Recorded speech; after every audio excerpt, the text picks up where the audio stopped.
Hi, this is Math Globe. What is the volume ratio of a triangular and a square pyramid, if all edges are equal length?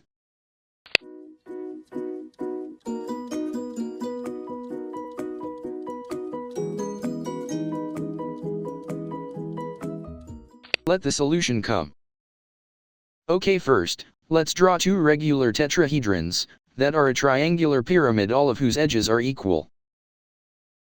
Next, we recall following formula. If two solids are similar, the ratio of their volumes is equal to the cube of the ratio of their corresponding sides. From this, each small tetrahedron is 1/8 the volume of the original.